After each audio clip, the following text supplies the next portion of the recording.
अल्लाहु नूरु समावाति वल अर्द मसलु नूरिही कमिश्कातिन फीहा मिस्बाह। और सूरह माइदा में फरमाया, या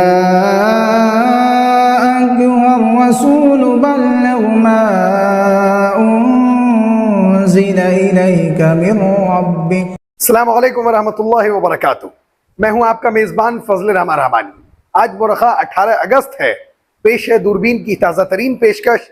आज दूरबीन के अहम मौज़ूआत हैं।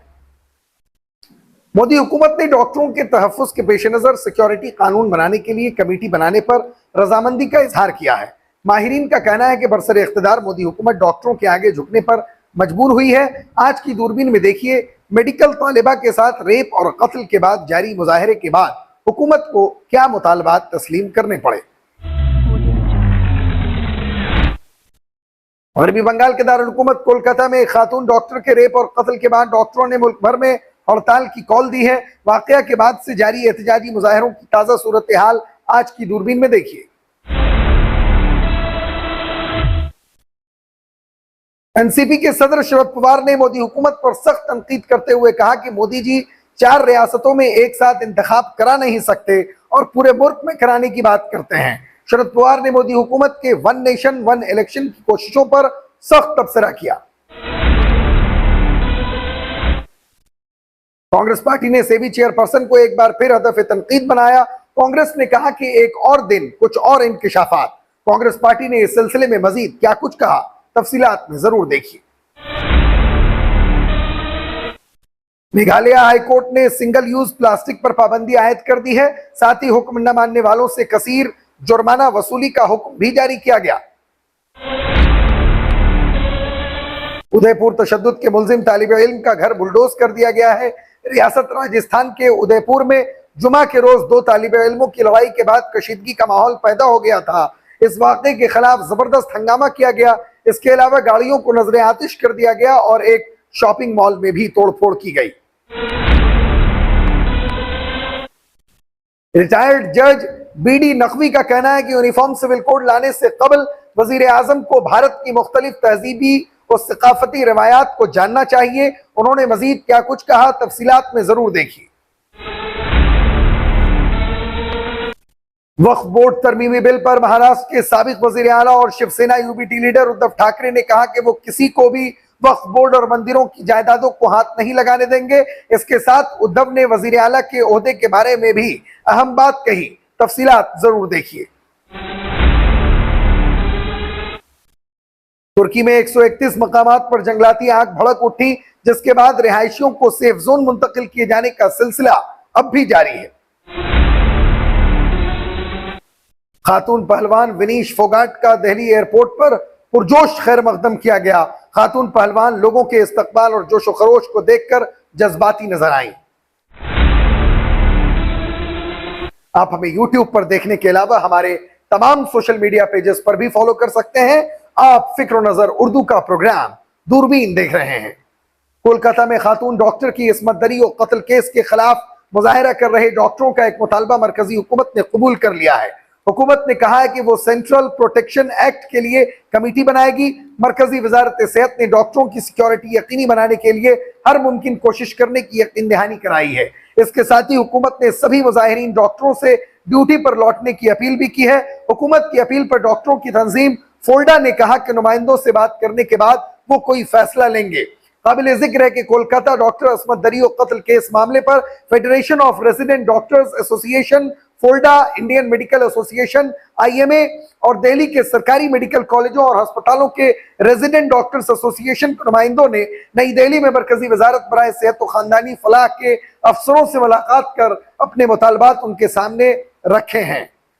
मगरबी बंगाल के दारुल हुकूमत कोलकाता के एक सरकारी अस्पताल में गुज़िश्ता हफ्ते एक मेडिकल ट्रेनी के रेप और कत्ल पर मुल्क भर में गम और गुस्सा पाया जा रहा है। मुख्तलिफ शहरों में खवातीन के खिलाफ तशद्दुद के लिए एहतजाज किया जा रहा है। तिब्बी माहिरीन ने हफ्ते के रोज मुल्क भर में गैर जरूरी तिब्बी खिदमात को 24 घंटों के लिए बंद करने का ऐलान किया। दीगर शोबाए जिंदगी से ताल्लुक रखने वाले अफराद की तरह तिब्बी अमला भी अपनी खातून कलीग के साथ इजहारी यकजहती के लिए ये हड़ताल कर रहे हैं। इंडियन मेडिकल एसोसिएशन IMA के एक बयान के मुताबिक अलबत्ता जरूरी और हंगामी तौर पर तिब्बी खिदमात फराहम करने का सिलसिला जारी रहेगा। ये एहतजाज गुज़िश्ता हफ्ते कोलकाता के आरजीकर सरकारी अस्पताल में खातून मेडिकल ट्रेनी के रेप और कत्ल के बाद शुरू हुआ था। आईएमए ने एक बयान में कहा है कि डॉक्टरों और तिब्बी अमले पर जिस्मानी हमले और उनके खिलाफ जराइम का इर्तिकाब दरअसल मुतल्लिका हुक्काम की बेहिसी का नतीजा है। इस बयान में मजीद कहा गया कि डॉक्टर्स बिलखुसूस खवातीन अपने पेशे की नौइयत की वजह से तशद्दुद का शिकार होती हैं। ये हुक्काम पर मुनहसिर है कि वो अस्पतालों और कैंपसों में डॉक्टरों की सलामती यकीनी बनाएं। 9 अगस्त को कलकत्ता के एक सरकारी अस्पताल से ट्रेनी डॉक्टर की लाश बरामद हुई थी, जिसके बाद से ही कोलकाता में मुजाहिरों का सिलसिला शुरू हो गया था, जो देखते ही देखते मुल्क भर में फैल गया। हजारों अफराद ने गुज़िश्ता रोज भी मुल्क के मुख्तलिफ शहरों में मार्च किया और डॉक्टरों को बेहतर तहफ़्फ़ुज़ फराहम करने के साथ साथ ट्रेनी डॉक्टर के रेप और कत्ल के मुल्ज़िमान की गिरफ्तारी का मुतालबा किया। मगरबी बंगाल की वज़ीर आला ममता बनर्जी ने जुमा के रोज रियासत की दारुल हुकूमत कोलकाता में एक रैली की क़यादत की थी, जिसके बाद भारत की यौम आज़ादी की रात तलबा, डॉक्टरों और आम शहरियों ने भी सड़कों पर निकलकर एहतजाज किया। ये एहतजाज आमतौर पर पुरअमन रही, लेकिन बुध की रात मुश्तइल हुजूम ने कोलकाता के उस अस्पताल में तोड़फोड़ की जहां खातून डॉक्टर की लाश बरामद हुई थी। मुजाहिरीन नई दिल्ली में पार्लियामान के करीब भी जमा हुए और मुंबई और हैदराबाद जैसे मुख्तलिफ दीगर शहरों में भी अवामी मुजाहरे किए गए। रेप और कत्ल की इस ताज़ा वारदात ने सन 2012 में नई दिल्ली में इसी तरह के एक हौलनाक वाक़े की यादें ताज़ा कर दी हैं, जब कुछ लोगों ने चलती बस में एक 23 साला तालिबा को रेप का निशाना बनाया था और फिर उसे बुरी तरह जख्मी कर दिया था। ये मुतासरा खातून बाद अज़ां जख्मों की ताब न लाते हुए मर गई थी। इलेक्शन कमीशन ऑफ इंडिया ने जुमा के रोज जम्मू और कश्मीर और हरियाणा में असेंबली इंतखाबात की तारीखों का ऐलान किया था। हालांकि महाराष्ट्र और झारखंड में भी असेंबली इंतखाबात हुए हैं, लेकिन इन दोनों रियासतों से मुतल्लिक कोई ऐलान नहीं किया गया। एक सवाल के जवाब में इलेक्शन कमीशन ने कहा कि 4 मकामात पर एक साथ इंतखाब कराने के लिए सिक्योरिटी फोर्सेस की तैनाती एक बड़ी दिक्कत हो सकती है, इसलिए अभी 2 रियासतों में असेंबली इंतखाबात का ऐलान किया गया। अब इस मामले में एनसीबी चीफ शरद पवार ने वजीर आजम नरेंद्र मोदी और मरकजी हुकूमत को तंज का निशाना बनाया। उन्होंने एक बयान में कहा कि वजीर आजम अपनी तकरीर में कहते हैं कि पूरे मुल्क का इंतखाब एक साथ होना चाहिए, लेकिन जम्मू कश्मीर और हरियाणा में ही इंतखाब का ऐलान किया गया। झारखंड और महाराष्ट्र में इंतखाब की तारीख नहीं बताई गई। शरद पवार ने कहा कि हुकूमत 4 रियासतों में असेंबली इंतखाब करा ही नहीं सकती और पूरे मुल्क में एक साथ सभी असेंबलियों के लिए इंतखाब कराने की बात करती है। उन्होंने 1 नेशन 1 इलेक्शन यानी एक मुल्क एक इंतखाब के लिए नरेंद्र मोदी को चैलेंज भी पेश किया। साथ ही उन्होंने ये भी कहा कि मुल्क में इस वक्त अमन की जरूरत है। सेबी चेयरपर्सन माधवी पुरी बुच और अडानी ग्रुप से मुतल्लिक हिंडनबर्ग रिपोर्ट के बाद से ही कांग्रेस सेबी चेयरपर्सन को हदफ तनकीद बना रही है। गुज़िश्ता रोज बिजनेस स्टैंडर्ड की एक रिपोर्ट में माधवी बुच पर मफादात के तसादुम का इल्जाम आयद किया गया। आज दी मॉर्निंग कॉन्टेक्स्ट ने अपनी रिपोर्ट में सेबी चेयरपर्सन से मुतल्लिक मफादात के तसादुम मामले की कुछ दिगर पहलुओं पर रोशनी डाली है। इस रिपोर्ट का हवाला देते हुए कांग्रेस ने भी एक बार फिर माधवी बुच को हदफ तनकीद बनाया। कांग्रेस जनरल सेक्रेटरी जयराम रमेश ने सोशल मीडिया प्लेटफॉर्म एक्स पर एक पोस्ट किया है, जिसमें लिखा है कि एक और दिन और सेबी चेयरपर्सन की कारगुजारी में मफादात के तसादुम को लेकर कुछ और इंकशाफात। वो मजीद लिखते हैं कि सेबी चेयरपर्सन के मफादात के टकराव ने पहले ही अडानी ग्रुप के जरिए सिक्योरिटीज कवानीन की खिलाफ वर्जी मामले में सुप्रीम कोर्ट के हुक्म पर हुई सेबी जांच का मजाक बना दिया है। ये लिखने के बाद जयराम रमेश दी मॉर्निंग कॉन्टेक्स्ट की रिपोर्ट का हवाला देते हुए कहते हैं कि दी मॉर्निंग कॉन्टेक्स्ट ने सेबी चेयरपर्सन से मुतल्लिक मफादात के तसादुम के दिगर पहलुओं को निशानजद किया है। पोस्ट के आखिर में जयराम रमेश हमलावर रुख इख्तियार करते हुए लिखते हैं कि इतना सब कुछ सामने आने के बाद चेयरपर्सन का अपने ओहदे पर बरकरार रहना न तो अखलाकी तौर पर दुरुस्त है और न ही काबिल कबूल। उन्हें इस्तीफा दे देना चाहिए। साथ ही अडानी महाघोटाले की पूरी तरह से ज्वाइंट पार्लियामानी कमेटी यानी जेपीसी से जांच कराई जानी चाहिए। मेघालय हाईकोर्ट ने सिंगल यूज प्लास्टिक पर पाबंदी आयद कर दी है और कहा है कि इस हुक्म की खिलाफ वर्जी करने वालों पर कसीर जुर्माना आयद किया जाए। चीफ जस्टिस एस वेदनाथन की सदारत वाली बेंच ने इस मामले में सख्त रुख इख्तियार करते हुए कहा कि सिंगल यूज प्लास्टिक का इस्तेमाल नहीं होना चाहिए और थैली किसी भी दुकान में दिखाई नहीं देना चाहिए। वेदनाथन की सदारत वाली बेंच ने उसके मुतबादिल की शक्ल में टेट्रा पैक कार्टून की वकालत की। बेंच ने कहा कि यह खास तौर से कागज से इस्तेमाल होता है और प्लास्टिक की जगह इस्तेमाल में लाए जाने के लिए एक बेहतर मुतबादिल हो सकता है। अदालत ने कहा कि प्लास्टिक के खिलाफ लड़ाई सिर्फ एक माहौलियात के लिए जंग नहीं है, बल्कि हमारी दुनिया की सेहत और मुस्तकबिल के लिए भी एक जरूरी जंग है। डिविजनल बेंच ने एक मफाद आम्मा अर्जी पर समाअत करते हुए हुक्म जारी किया। अदालत ने यह भी हुक्म दिया कि सभी मंदिरों में सीसीटीवी कैमरे लगाए जाने चाहिए, ताकि अगर कोई मंदिर के अंदर प्लास्टिक लेकर जाता है तो उस पर कुछ हद तक पाबंदी लगाई जा सके। बेंच ने दुकानों पर प्लास्टिक की थैलियों के इस्तेमाल पर भी पाबंदी लगा दी। साथ ही हुक्म की खिलाफ वर्जी करने वालों पर कसीर जुर्माना आयद करने की हिदायत भी दी। रियासती हुकूमत को मुस्तैद रहने का हुक्म देते हुए बेंच ने कहा कि प्लास्टिक के सामानों को शुरुआती सतह पर ही रोक देना चाहिए। सभी दुकानों पर वक्त वक्त पर छापे मारे जाने चाहिए और मेघालय हुकूमत को रियासत के अंदर प्लास्टिक का इस्तेमाल करने वालों के खिलाफ भारी जुर्माना लगाने के बारे में सोचना चाहिए। हाईकोर्ट ने रियासती हुकूमत से इस मामले में हल्फनामा दाखिल करने को भी कहा है। उदयपुर म्युनिसिपल कॉर्पोरेशन ने हफ्ता के रोज 10वीं जमात के एक तालिबे इल्म के घर को मिसमार कर दिया, जिस पर जुमा को अपने हम जमात पर चाकू से हमला करने का इल्जाम लगाया गया, जिसके बाइस शहर में तशद्दुद भड़क उठा था। मुलजिम तालिबे इल्म का घर, जो मुबैना तौर पर जंगल की जमीन पर बनाया गया था, खाली कर दिया गया और बिजली का कनेक्शन भी गिराने से पहले ही मुनक़ता कर दिया गया था।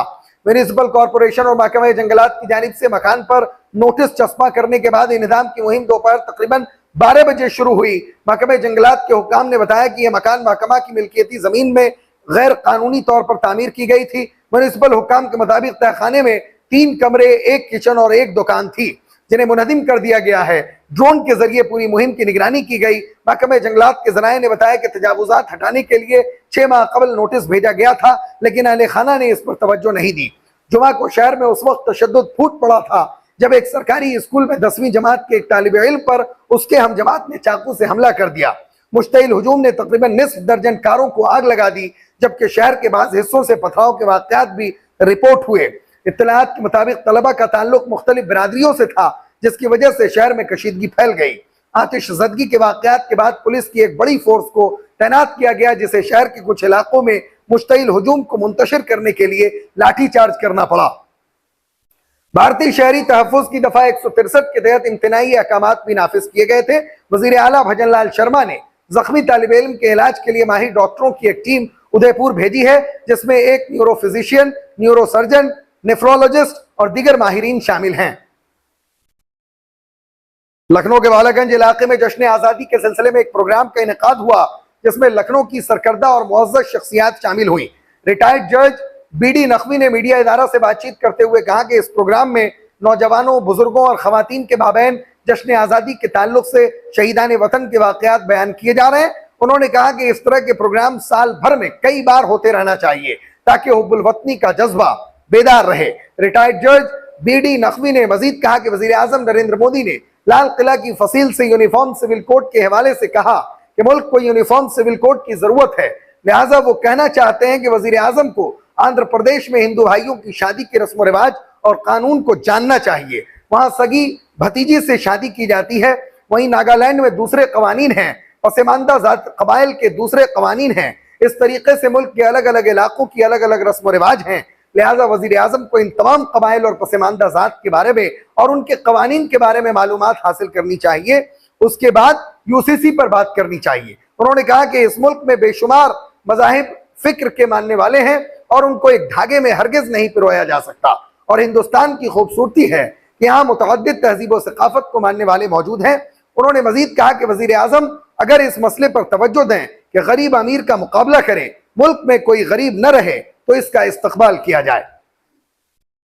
महाराष्ट्र के साबिक वज़ीर आला और शिवसेना यूबीटी लीडर उद्धव ठाकरे ने वक्फ तरमीमी बिल पर बड़ा बयान दिया है। उन्होंने एक प्रोग्राम के दौरान कहा कि वो किसी को भी वक्फ बोर्ड या मंदिरों की जायदादों को हाथ नहीं लगाने देंगे।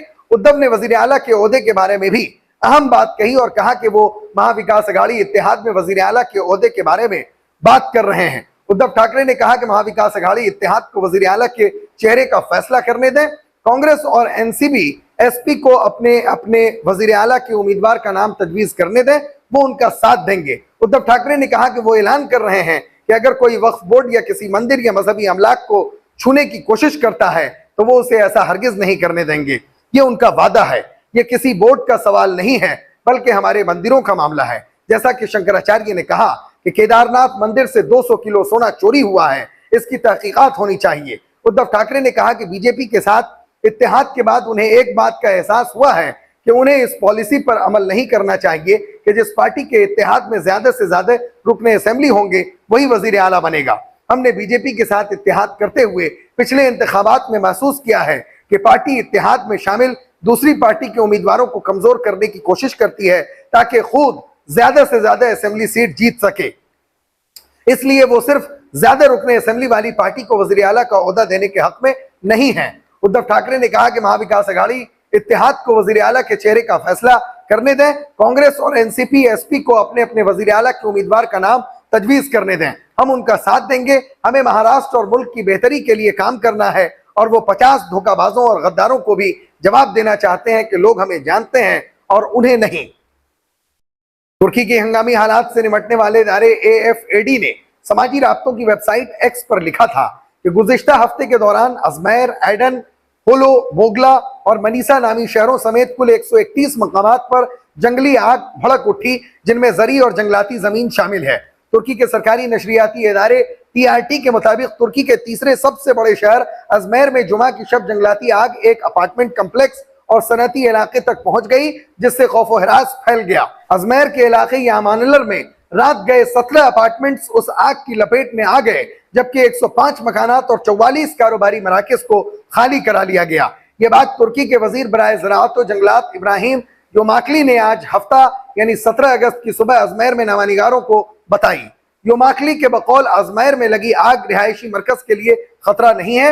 उन्होंने मजीद कहा कि 13 तैयारों और हेलीकॉप्टर की मदद से इमदादी टीमें जंगलाती आग पर काबू पाने के लिए काम कर रही हैं। तुर्क वजीर ने मजीद कहा कि अब तक अजमेर में उस आग ने 1600 हेक्टेयर अराजी को नुकसान पहुंचाया है। दरी असना जंगलाती आग से मुतल्लिक मुश्तबा तकरीबकारी के इल्जाम में 6 अफराद को हिरासत में लिया गया, जिनमें से 2 अजमेर में और 4 शुमाल मगरबी शहर बोलो में हैं। हिंदुस्तानी पहलवान विनीश फोगाट पेरिस से वतन वापस आ गई हैं। हफ्ता की सुबह मुल्क वापसी पर दिल्ली एयरपोर्ट पर उनका पुरजोश खैर मकदम किया गया। तमगा से महरूम होने के बावजूद पूरे मुल्क का दिल जीत चुकी विनेश का इस्तकबाल खूब नाच गाने और ढोल बाजे से हुआ। हम वतनों की इस मोहब्बत को देखकर वो काफी जज्बाती हो गई और उनकी आंखों से आंसू छलक पड़े। इस मौके पर साथी पहलवान से मुलाकात के लिए बजरंग पुनिया और साक्षी मलिक भी पहुंचे। एयरपोर्ट के बाहर आने के बाद पुनिया और मलिक ने विनीश फोगाट से बात की और उन्हें तसल्ली देते हुए उनकी हौसला अफजाई की। विनीश को भले ही चांदी का तमगा या सोना न मिल सका हो, लेकिन CAS में हुई समाअत के दौरान पूरा मुल्क उनके साथ खड़ा था। अब इसी अंदाज में हवाई अड्डे पर उनका इस्तकबाल हुआ है जिस तरह किसी गोल्ड मेडल फाते का होता है। विनीश फोगाट की वतन वापसी से कबल उनके भाई हरिंदर सिंह ने मीडिया से बात करते हुए कहा था कि कुश्ती और इस खेल को पसंद करने वाले सभी लोग एयरपोर्ट पर विनीश का इस्तकबाल करने आ पहुंचे हैं। हर शोबा से उनका इस्तकबाल करने के लिए आ रहे हैं। गांव में भी शानदार इस्तकबाल की तैयारी की जा रही है।